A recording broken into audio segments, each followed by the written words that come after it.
Audience ce matin au palais du bord de mer, le chef de l'État, Ali Bongo Ondimba, a reçu à son cabinet le Premier ministre, chef du gouvernement, au centre des échanges, le récent séjour à Brazzaville de Rose Christiane Osuka Raponda. Les détails de cette rencontre dans cet élément. Cette audience rentre dans le cadre des consultations régulières entre le président de la République, Ali Bongo Ondimba, et le chef du gouvernement. Après sa mission effectuée au Congo dans le cadre de la commémoration du manifeste de Brazzaville, Rose Christiane Osuka Raponda est venue faire le point de son séjour dans la capitale congolaise. Accompagnée du ministre Lee White, les questions environnementales étaient également au centre des échanges.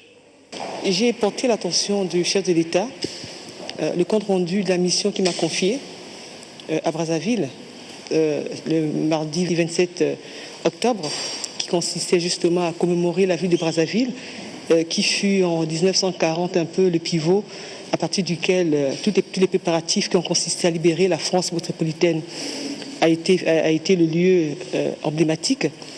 Ensuite, nous avons discuté un peu des perspectives économiques en ce qui concerne les secteurs porteurs de croissance. Nous en parlons également des questions environnementales. Vous savez que le chef de l'État est leader sur cette question-là. Au cours de cette rencontre, les deux personnalités ont également évoqué les questions relatives à l'ouverture des lieux de culte et des restaurants. Le rôle du chef de l'État, c'est de protéger ses populations. Il ne cesse de le répéter.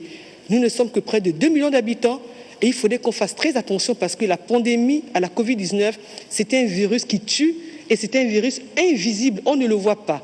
À l'endroit des confessions religieuses que j'ai eu à recevoir ce matin, ils ont pris des engagements par rapport à ces mesures-là. Le chef d'État a accepté que des assouplissements se fassent au niveau de l'Eucharistie, de la remise de la dîme. Ils nous ont rassurés qu'ils vont demander à leurs fidèles de se faire dépister de manière massive. Une programmation sera faite à leur égard afin de les protéger eux-mêmes et de protéger ces fidèles-là.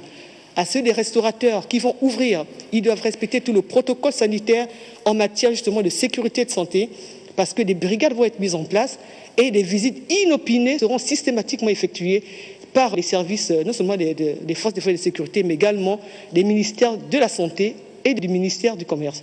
Malgré les mesures d'assouplissement de l'état d'urgence sanitaire, le principe de précaution reste le maître mot. Au regard de la résurgence de la Covid-19 en Europe, le respect des gestes barrières et des consignes édictées par le gouvernement reste le seul moyen pour sauver le maximum de vies.